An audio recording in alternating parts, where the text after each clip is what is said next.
for the introduction and for the invitation to speak at this very nice conference. So this talk will be more on the combinatorial side than physics, so I hope you will forgive me for that.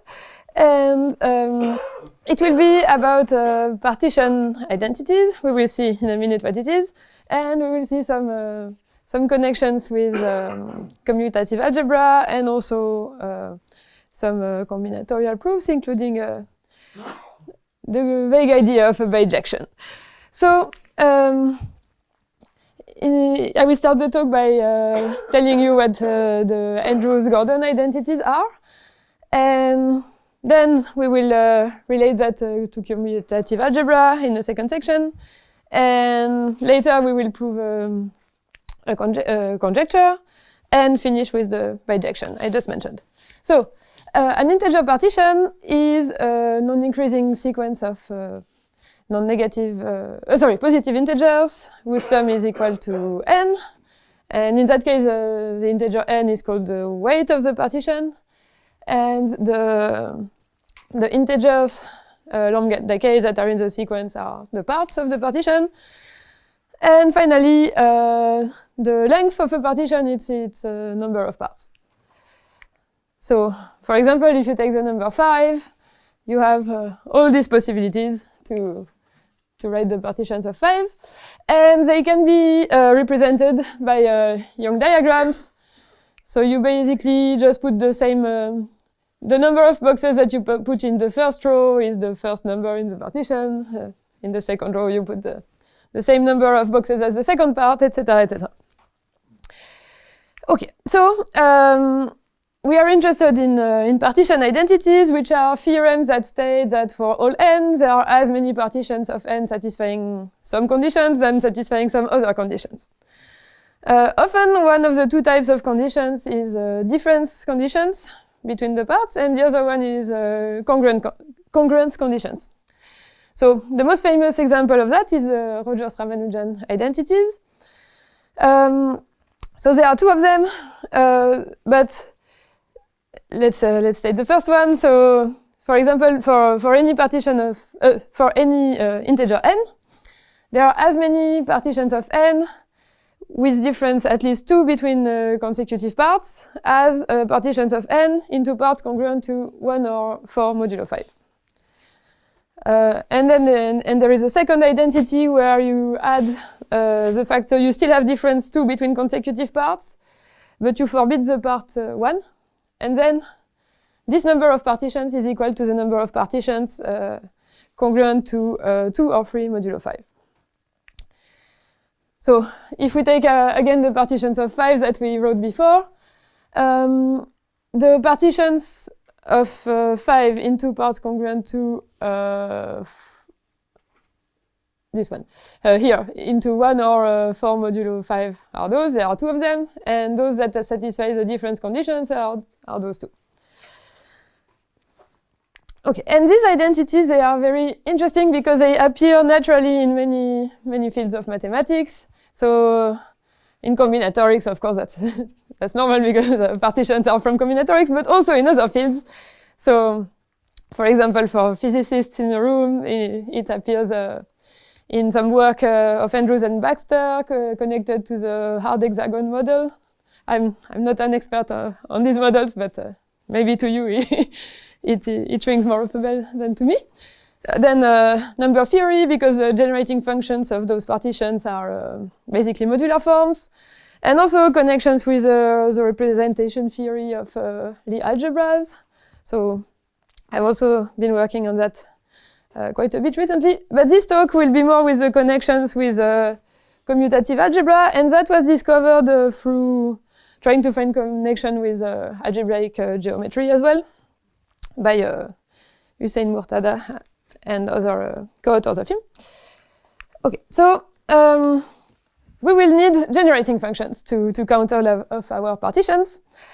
So the Q-Poshammer symbol, which we will use throughout this talk, is the following. So if you write AQ sub n is the product for k from 0 to n minus 1 of 1 minus q to the k.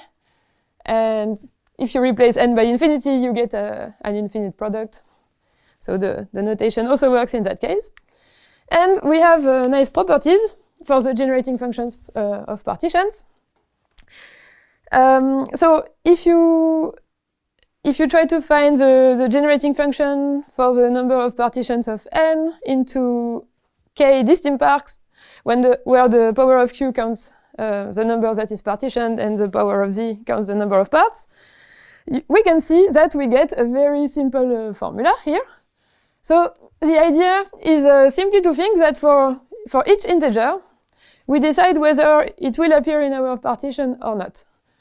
So this corresponds to taking a product of generating functions. So here, this first factor counts the fact either that 1 will appear as a part, which will contribute with zq, or that it doesn't appear, which will give a 1. Same for the integer 2. Either it doesn't appear, which gives a 1, or it appears, and then it contributes zq squared. Okay, so you do this product over all integers, and the generating function can be rewritten in this concise form using Q-Pochamer symbols. Okay, so if you understood that, which I hope, then there is the same idea that can be applied for partitions, where now the parts do not need to be distinct anymore. So it's exactly the same idea for all positive integers n. We choose whether the integer n doesn't appear in the partition, which would give a 1, or if it appears once, which would give zqn, or if it appears twice, which would give z squared q to the 2n, etc., etc. So here you have an infinite sum, because each number can appear as many times as we want. And after simplifying things a little bit, we can also rewrite this by using this Q-Pochamer symbol and get this very simple formula. And more generally, if you add congruence conditions on the parts, you can still do exactly the same thing as I described before, but instead of multiplying over all integers, you only multiply over integers congruent to something modulo something. And in that case, you can again rewrite the generating functions by using Q-Pochamer symbols, except now we have so if it's integers congruent to k modulo n, you get qk, qn sub infinity. And also with the same principle, if you do still the same thing, but you multiply only over all integers that are at most k, then you get the generating function for partitions into parts at most k, and you get also a Q-Pochamer symbol. So what you must remember for the rest of the talk is that if you see some Q-Pochamer symbols, this corresponds to partitions with congruence conditions, okay? So now we can rewrite the Rogers-Ramanujan identities as Q-series identities. So, of course, if two combinatorial quantities have the same generating function, then for all n they are equal, okay? Because you can just take the coefficient of q to the n on both sides. So often when you prove partition identities, what you will actually prove is identities of that shape, and what you must do is recognize that each side corresponds to partitions of a certain type. So if you followed what I said until now, you can already recognize that the right-hand side here, they are partitions with congruence conditions. So for example, the first one would be partitions into parts congruent to 1 modulo 5 or 4 modulo 5, by what I said here above.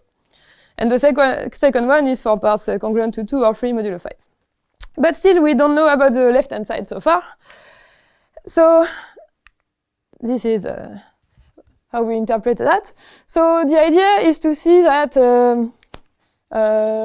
so k squared, we will write that as the sum 1 plus 3, etc., plus 2k minus 1. So, and if we write that as a partition, it will give a staircase like that, where, well, let's say this one, where you have a difference exactly 2 between consecutive parts. And the thing in the bottom, we saw that it is partitions into at most k parts. So what we can do is simply start with our staircase, which is the minimal partition having difference 2 between consecutive parts. And to that, we can add any partition. So here I took the partition 2, 2, and we added by adding the boxes of the first row to the first row, the boxes of the second row to the second row. And what we obtain is exactly a partition where the difference is at least 2 between consecutive parts now. So this is how you interpret that the left-hand side is indeed the generating function for the other side of the Rogers-Ramanujan identities. For the second identity, it's the same idea, but instead of starting with the staircase 1, 3, 5, etc., you start with 2, 4, 6, etc. So that already forbids the part 1 to be there, and that was the only condition that we had in addition. Okay, so hopefully now you are convinced that both versions of the Rogers-Ramanujan identities are equivalent. And now we will talk about a generalization of that. So it's Gordon's identity at first. So initially it was in this shape, so just in terms of combinatorics. So on one side you have partitions where the difference not anymore between consecutive parts, but with parts at a certain distance, is at least 2 still. And on the other side, you have partitions with parts not congruent to 0 or plus or minus I modulo 2r plus 1. And the Rogers-Ramanujan identities would correspond to the cases r equals 2 and I equals either 2 or 1. So it's a broad generalization of the Rogers-Ramanujan identities. And so initially it was really just in that combinatorial form. And a few years later, Andrews also came in the picture, and he showed that actually you can also write this as a sum equals a product identity. And again, if you do r equals 2 in this formula, you will get the Rogers-Ramanujan identities that we saw. Okay. So we need one more ingredient for the rest of the talk, which is Q binomial coefficients. So they are Q analogues of the classical binomial coefficients, and they are also. Oops, I pressed the wrong button. Sorry. Oops. Okay, well, good. So they are this quotient of Q-Pochamer symbols. So when I just write Q sub n, that's a short way of writing QQ sub n. Sometimes the expressions are big, so I omit the Q, the second Q. And what will be important for the talk today is that these things are generating functions for partitions whose Young diagrams fit inside a rectangle of size k by n. So either k horizontally and k by n minus k, sorry, and n minus k vertically, or the other way around, it doesn't matter. And in the analytic version of the Andrews-Gordon identities that we just saw, we can actually rewrite all these denominators. We can multiply and divide by the correct things to make some Q binomial coefficients appear, and it can be rewritten in that way. And we will see that this way makes it much easier to be interpreted combinatorially in a nice way. So let's see that. So this nice combinatorial interpretation is called the Durfee dissection of a partition. So the Durfee square of a partition will be the largest square that can fit in its Young diagram. So I don't know if I do whatever partition here. Let's say the largest square that would fit would be this square. So that would be the Durfee square of the partition. And the idea of Andrews-Durfee dissection is not only to consider squares, but also some rectangles. So here the vertical Durfee rectangle would be, well, maybe, yeah, this one. Yeah, so it's the largest n by n plus 1 vertical rectangle that fits in the partition. Okay, and these things are always defined. Largest in the sense of the surface. Largest n, yeah, it's the same, but okay. Yeah, The Okay. n is largest if and only if the surface is largest. So it's the same in that case. Yeah. So, for example, this is the Durfee. So if I'm staying with my square, so this is a Durfee square because if I was taking n plus 1 times n plus 1, then I would need to go there. But this box is not in the partition, so it doesn't fit. Okay. But n by n is fine. Same thing for the vertical rectangle. I said this is this one because otherwise I would also need to include this thing, which is not a box in the Young diagram. Okay, and so on my picture here, I only drew the first Durfee square or rectangle, but actually you can do successive ones because you can look at whatever is the partition below the first Durfee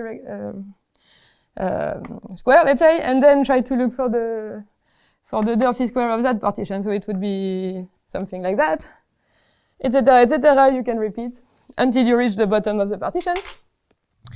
And so what Andrews did is that he fixed the fact that the first I minus 1 object that we look for will be squares. So here, let's say we start with 2 squares. So we draw the first Durfee square, the second Durfee square, and then the rest of all these should be rectangles. And there is one more condition, which is here. The last row is in orange.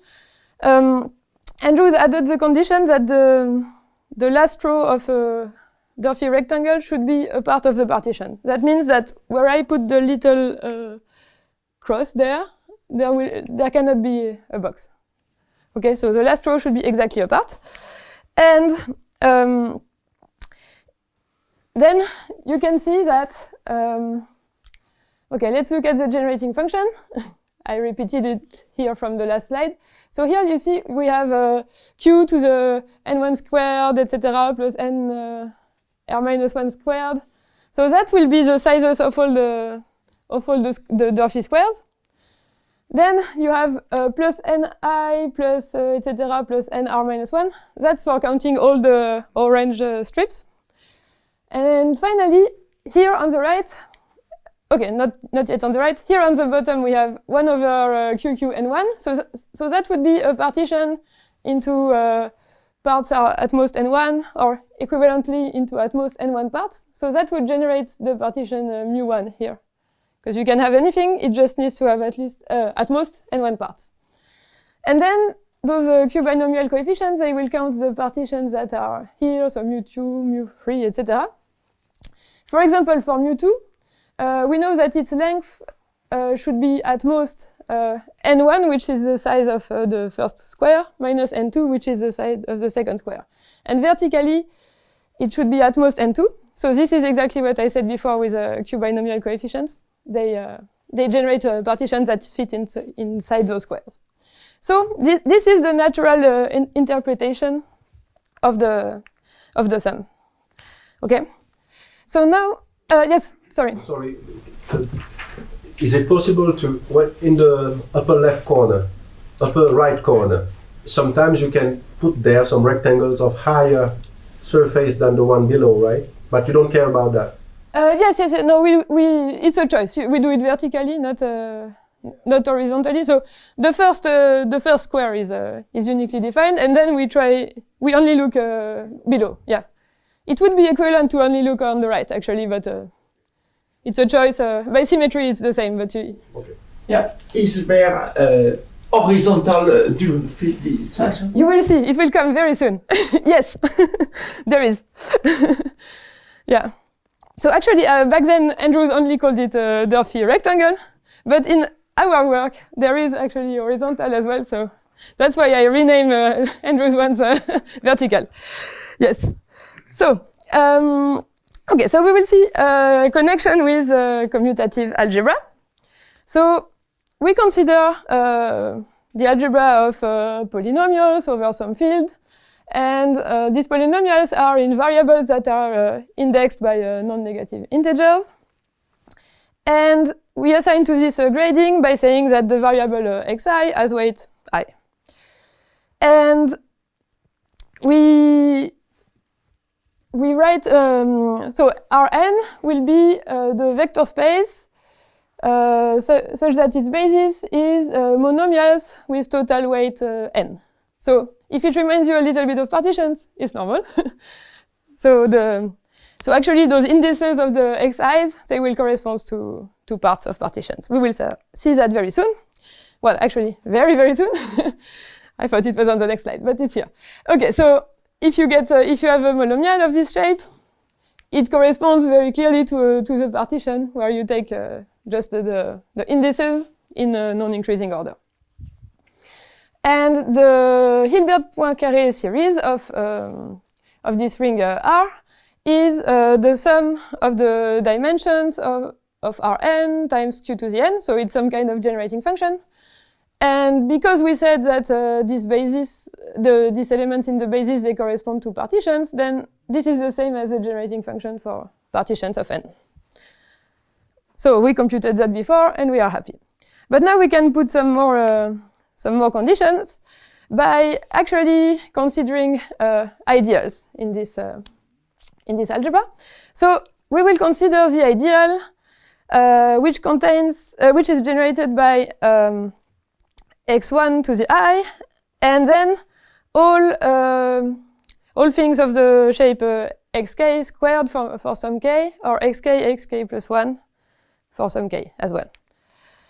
And this will correspond to the Rogers-Ramanujan partitions, because if you start with your whole ring, you have all the monomials are allowed, but then by quotienting by this ideal, you say that actually you forbid all the partitions where k repeats, for example, because you remove xk squared. And you also forbid for k and k plus 1 to both be parts of the partition. So if you forbid repetitions and consecutive parts, what remains is actually difference at least 2. So this, if you compute this quotient, you end up with the Rogers-Ramanujan partitions. And here the x1 to the I depends whether you will allow the part 1 or 2, but that's a bit less important.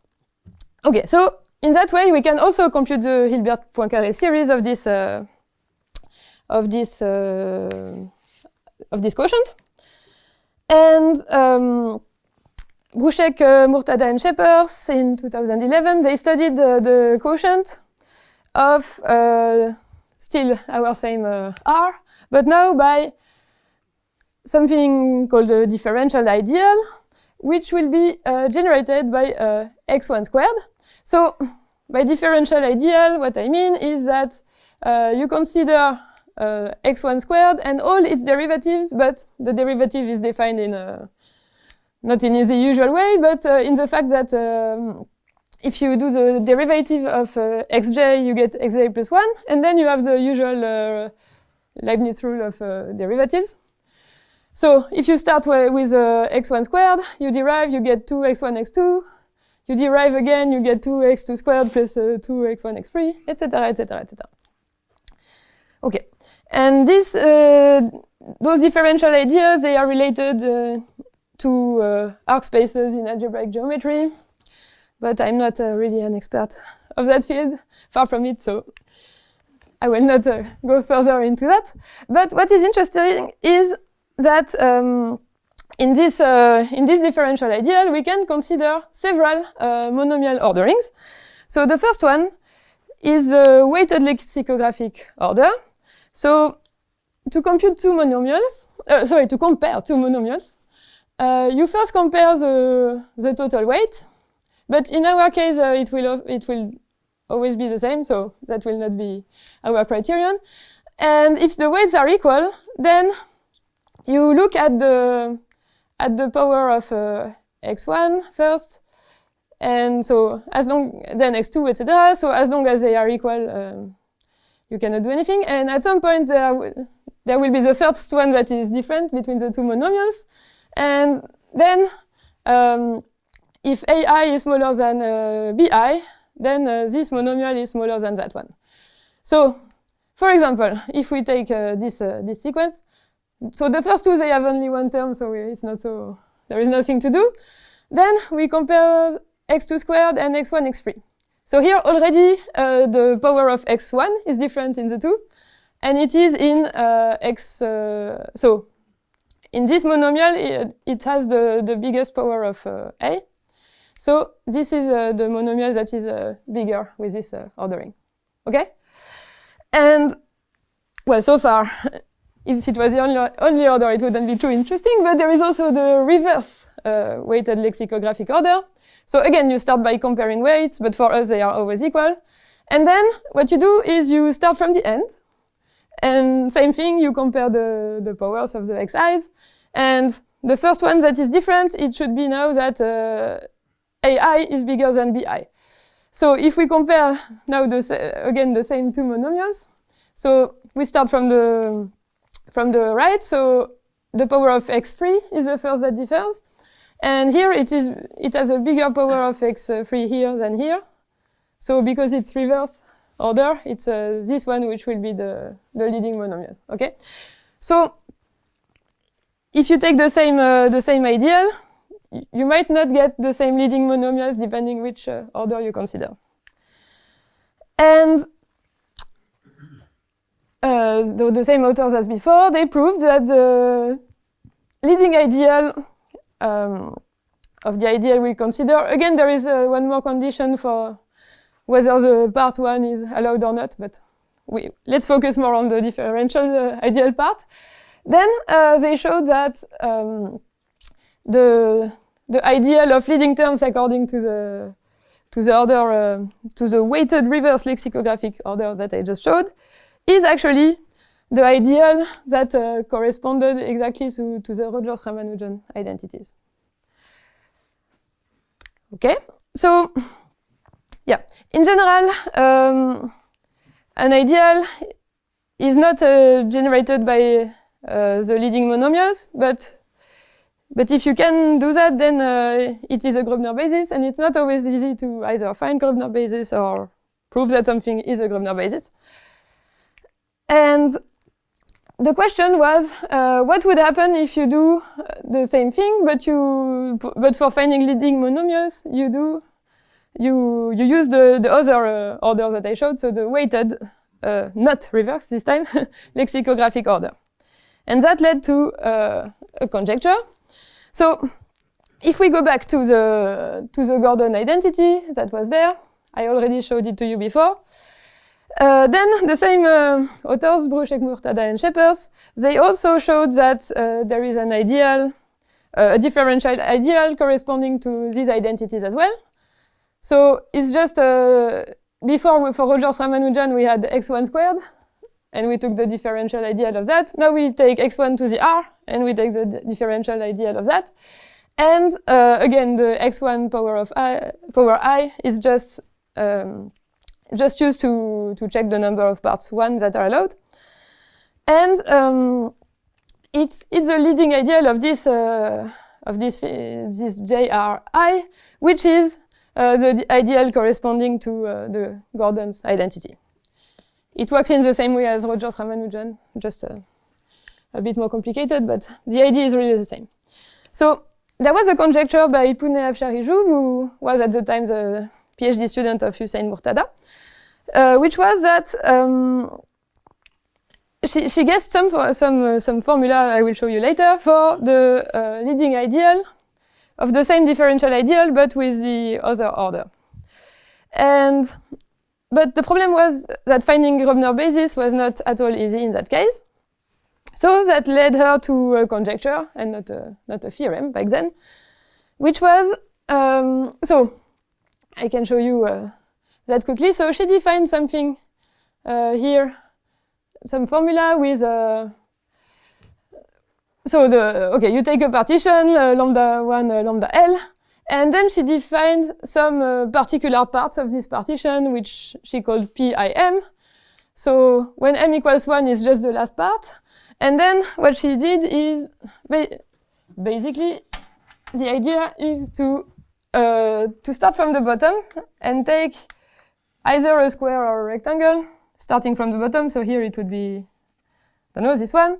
And then the part right above this square will be the next the next of her PIMs, etc., until you exceed the partition, more or less. And then there was some condition.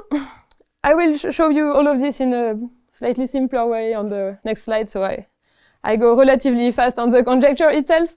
But the conjecture was that partitions satisfying some conditions on those parts that she defined are actually equinumerous with the Andrews-Gordon partitions. So what we showed with those two colleagues that I mentioned, and also Frédéric Jouet, who is more of a combinatorialist like me, we showed that actually our conjecture is true, but we reformulated it in a more in a simpler combinatorial description. So the consequence of that is that actually several sets of partitions are equinumerous. So the ARI, that was the partition satisfying the Durfee dissection of Andrews that I showed you a bit on the blackboard and a bit on my slides. Then, well, BRI and DRI I will define in a minute. CRI is the partitions from the conjecture, and TRI and ERI were the two sides of the Gordon identity. So many different sets of partitions are equinumerous, and yes. So as I said, I didn't go too much into detail in the conjecture of the previous slide, because actually it is almost immediate to see that this set CRI that she defined is the same as the set BRI that I will talk about in the next slide. And what was really important then to do combinatorially was to prove that it is equal to some other set DRI that I will also show you in a few slides. And so all of this was done combinatorially. And then to conclude the proof, actually what we showed is that the generating functions for this new sets of partitions is the same as ERI, which was the one with the congruence conditions, so the infinite product. Okay, so this is still the conjecture again. And so, as I said, you start from the bottom and then you draw consecutive squares or rectangles, and you always you consider the next part here. And the thing is, you should exit the partition in less than R steps. So what we defined is what we call now bottom square. So those are exactly those red squares that I drew. So you start with you take the biggest squares that you can fit, but in the bottom this time. And so I didn't go into detail, but first you start with a few squares, and then you continue by taking horizontal rectangles. So it's also rectangles of size n times n plus 1, but horizontally now. Again, the biggest that fits in the partition. So here I have a nicer picture of the same thing. So here we started with 2 squares, and then we take only rectangles. And at the 4th rectangle, we exit the partition. So that would be a partition that belongs to B5, 3 or something like that. Okay, so the BRIs are partitions such that you first draw I-1 squares, then rectangles, and in at most R-1 rectangles, you exit. Okay? And so it was just a reformulation of the conjecture, so this is not particularly hard to prove. But, so you remember the Durfee dissection of Andrews that I showed you? So it was starting from the top, right? Not from the bottom. And the rectangles were vertical, not horizontal. But there is an interesting phenomenon, which is that actually,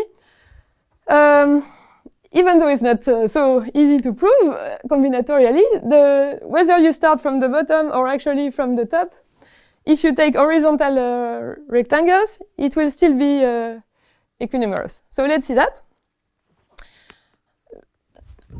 So now we consider what we call the horizontal Durfee dissection. So it's just to differentiate from the one from Andrews. So with Andrews, it was first squares and then vertical rectangles. Now it will be first horizontal rectangles and then squares. Why not? So it's really the same apart from that as Andrews. So here you really stay inside the partition because when you were starting from the bottom, you could exit. So that's harder to count because, of course, there could be some parts that are in the partition but not that are in the rectangle but not in the partition. So it's better if all the rectangles we consider stay inside the partition. It's easier to count. So that's what we do. We do first horizontal rectangles, then squares, and there must be at most r-1 squares or rectangles. And the advantage is that if you consider those partitions, we can do more or less the same reasoning as Andrews did, and write this as a generating function with Q binomial coefficients. There is just a tiny subtlety at the transition between rectangles and squares, which makes some which makes that first you have everything -1 and then you don't have the -1s anymore, but in the binomial coefficients. But globally it is the same idea as before. And so actually to show that these two things were the same, that was the hardest part of the combinatorial proof. So here I drew the same partition 2 times.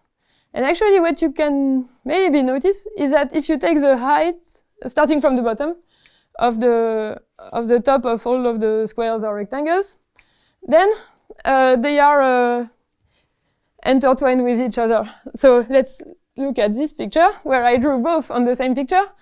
So in blue you have the bottom squares or rectangles, and in red you have the Durfee horizontal squares or rectangles. So you can see, so okay, the first ones, okay, they coincide, but then if you look at all the horizontal lines above each square or rectangle, you see a black line, a blue line, a black line, a blue line, etc. So the key in proving that was actually using that property. And thanks to that, we were able to show that those two sets are equinumerous.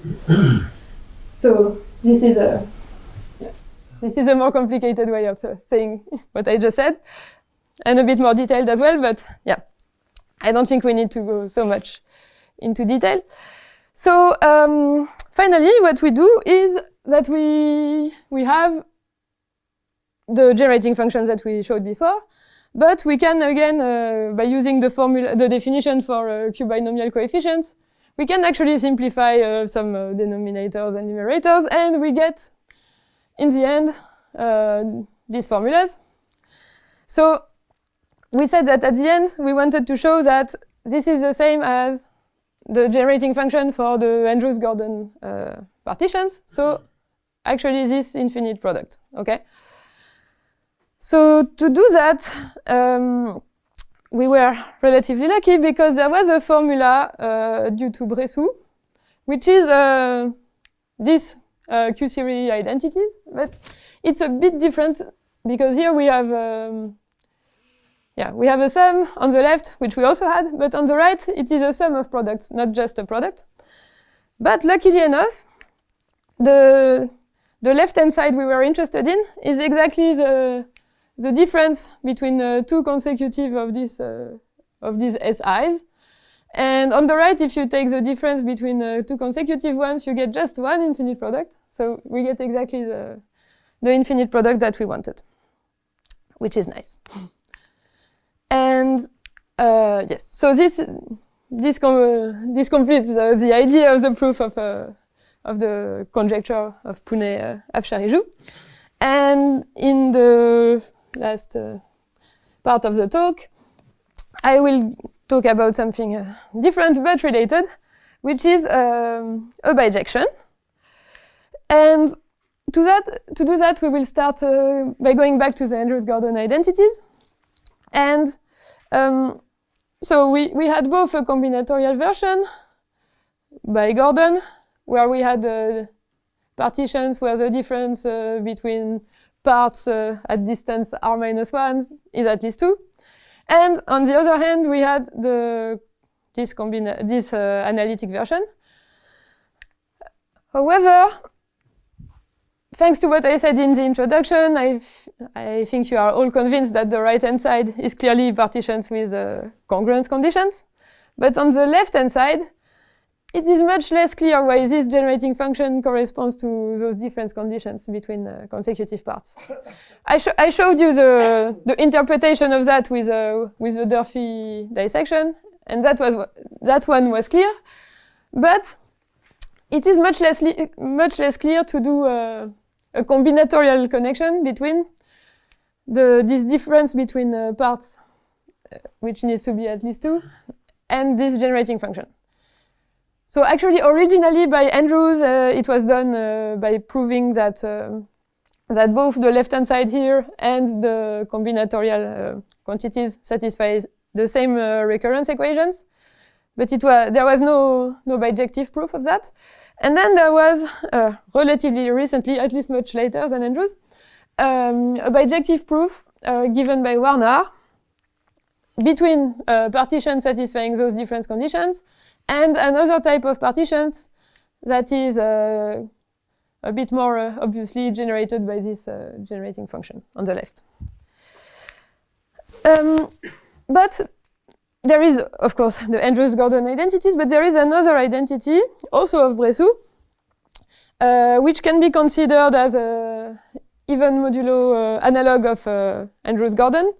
So it is more or less the same thing.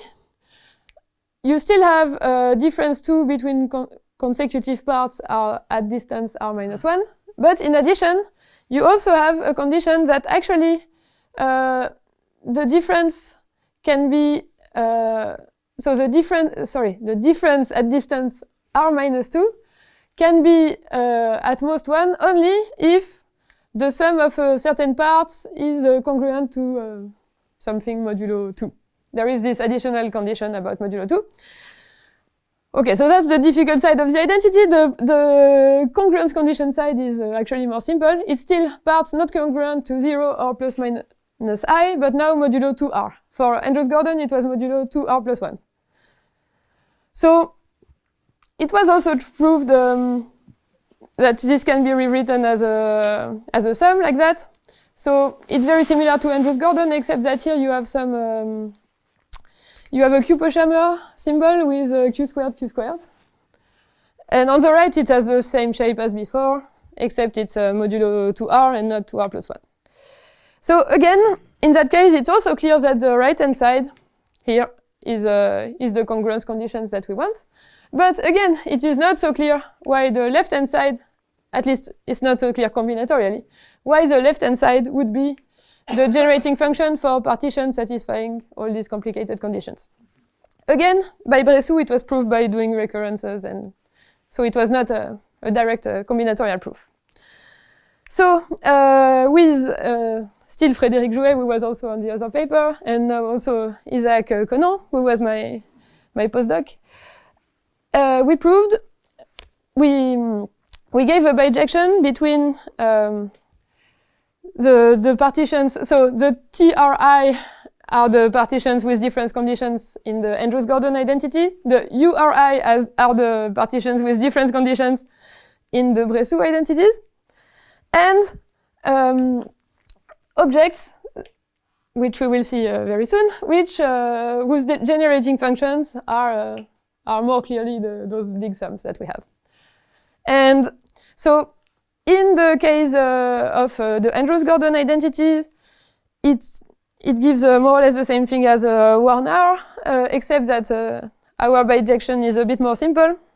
But I will not. I should go too much into detail to tell you what the exact difference is. But okay, so for Andrews-Gordon, it was already known. For Bressou, it was not known. It is new.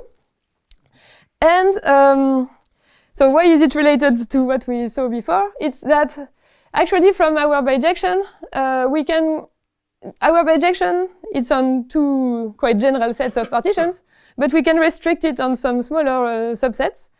And each of these restrictions give rise to some other partition or Q-series identities, including the one of this other identity of Bressou, where we had the sum of infinite product, that we used to prove the conjecture.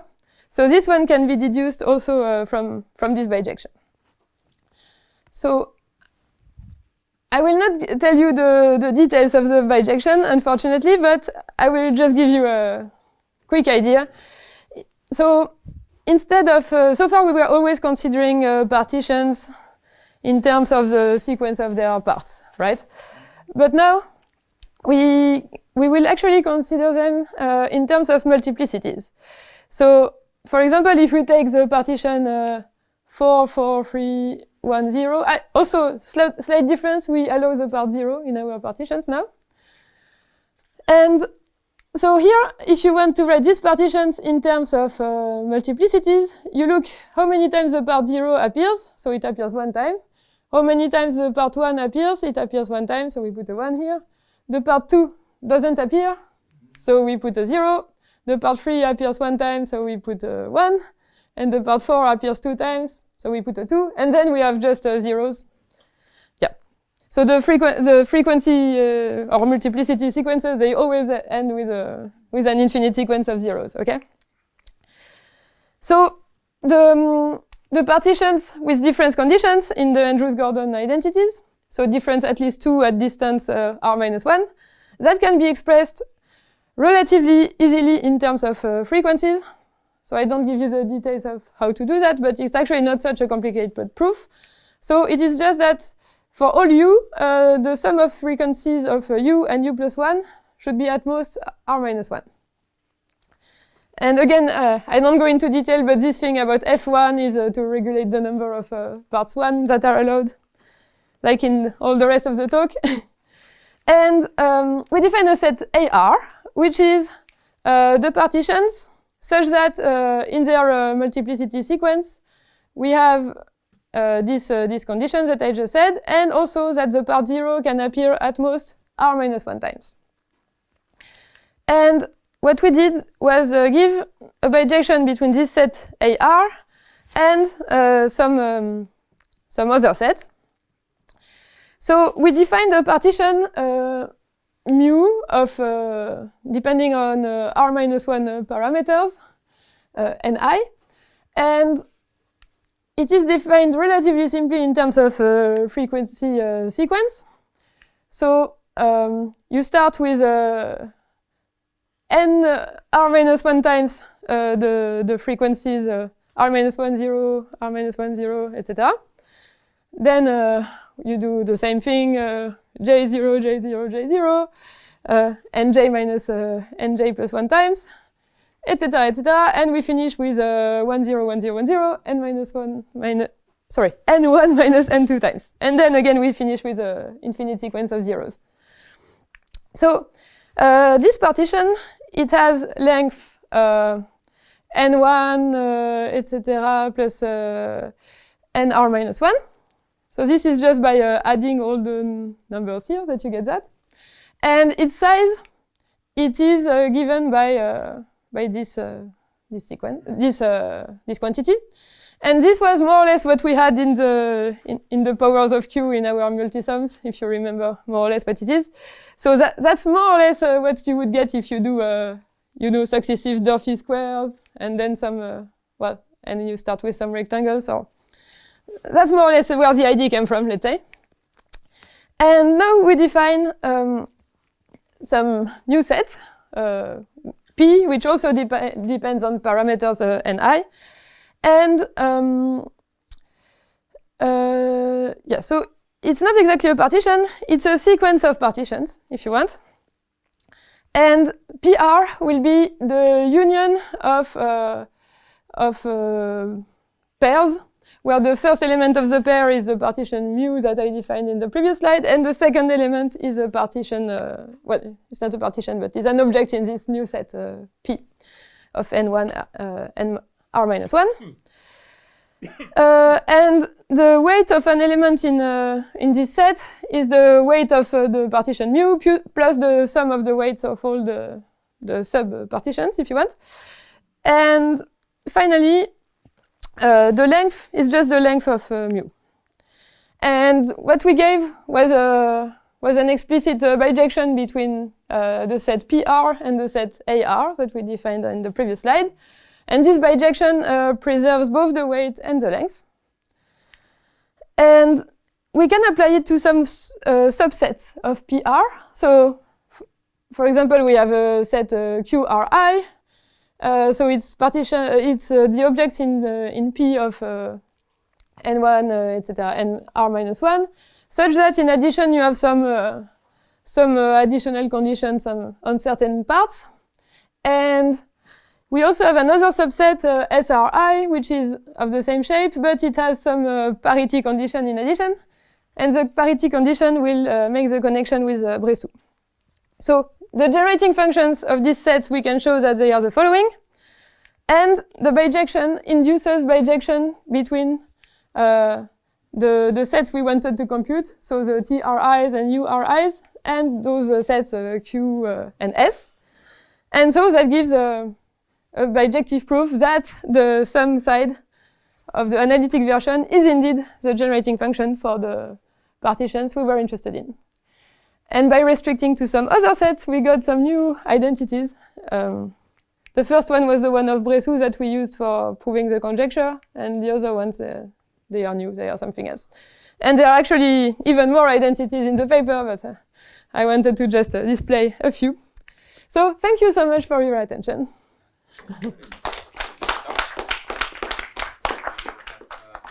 For one short question. Usually, then, well, you have sum equals product. It's whatever they used to, it's some kind of Poisson-Fermion correspondence. If it's possible to see this correspondence, for example, the identities you show. So I'm not at all an expert about Poisson-Fermion. I mean, I know that for example, for Rogers-Ramanujan or Andrews Gordon, there is some correspondence. There is also for Bressoux, but I couldn't tell you exactly what it is, but it exists. Yes. Just your notation. Yes. Could you the last formula? That's fine. This one. What is just I forgot. What means the symbol with many arguments? Yes, many arguments. So it means the product of the Q-Pochhamers. So for example, this one would be Q. So you have the Q-Pochhamer Q2R plus 1, Q2R plus 1 infinity times QR minus 1 infinity, etc. Yeah. No, I think I wrote, but I didn't say, so it's my fault, not yours. No, it's me. Sorry. Yeah. Thank you very much. Thank you.